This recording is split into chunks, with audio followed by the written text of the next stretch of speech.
एक दिन मैंने अपनी पत्नी नीतिका से बड़े ही सरल अंदाज में पूछा, तुम्हें कभी बुरा नहीं लगता कि मैं तुम्हें बार बार कुछ न कुछ कहता रहता हूँ? कभी डांटता हूँ तो कभी बेवजह ही गुस्सा दिखाता हूँ, और फिर भी तुम हमेशा मेरे लिए समर्पित रहती हो, जबकि मैंने शायद कभी कोशिश भी नहीं की कि मैं पत्नी भक्त बनूं या तुम्हारी जैसी भक्ति दिखाऊं। मैं अपने आप को काफी पढ़ा लिखा समझता हूं। मैंने भारतीय संस्कृति और वेदों का गहन अध्ययन किया है और इनकी शिक्षा का मैं सदैव अनुयायी रहा हूं, जबकि मेरी पत्नी नीतिका विज्ञान की छात्रा रही है। लेकिन हर दिन मुझे लगता है कि उसकी आध्यात्मिक शक्तियां मुझसे कहीं अधिक हैं। मैं बस किताबें पढ़ता हूं, लेकिन वह इन बातों को अपने जीवन में पूरी तरह उतार चुकी है। मेरे सवाल पर वह हल्की सी मुस्कुराई और मेरे सामने पानी का गिलास रखते हुए बोली, यह बताइए, क्या कभी आपने देखा है कि जब कोई बेटा अपनी माँ की सेवा करता है उसे मातृभक्त कहा जाता है, लेकिन जब माँ अपने बेटे की सेवा करती है तो क्या उसे कभी पुत्र भक्त कहा जाता है? मैं उसकी बात सुनकर थोड़ी देर के लिए चुप हो गया। मुझे समझ में आ गया कि आज भी वह मुझे तर्कों से निरुत्तर करने वाली है।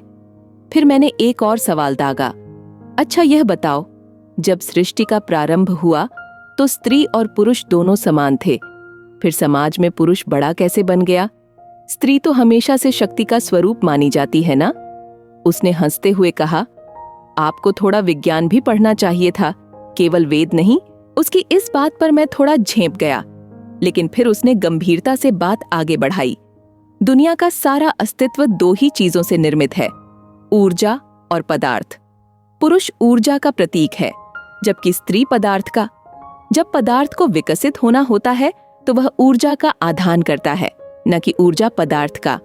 उसी तरह जब एक स्त्री पुरुष से ऊर्जा का आधान करती है तो वह शक्ति स्वरूप हो जाती है।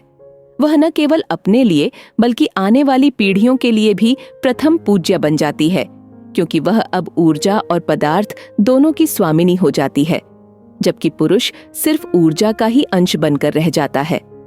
मैंने तुरंत फिर सवाल किया, तो इसका मतलब तुम मेरी भी पूज्य हो गई, क्योंकि तुम तो अब ऊर्जा और पदार्थ दोनों की स्वामिनी हो। अब वह थोड़ा मुस्कुराते हुए बोली, आप भी कितनी नासमझ बातें करते हैं। हाँ, मैंने आपकी ऊर्जा का अंश लिया और शक्तिशाली हो गई, लेकिन इसका मतलब ये नहीं कि मैं अपनी शक्ति का इस्तेमाल आप पर ही करूं। ऐसा करना तो कृतज्ञता होगी। मैंने कहा, फिर मैं तुम पर अपनी शक्ति का प्रयोग करता हूं, तुम क्यों नहीं?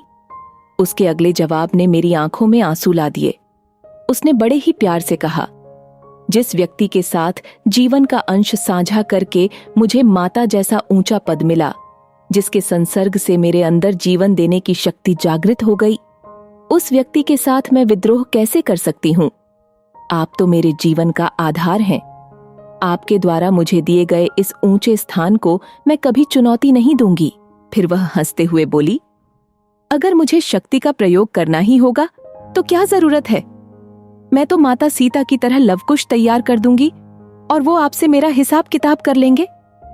उसकी बात सुनकर मैं अचंभित रह गया।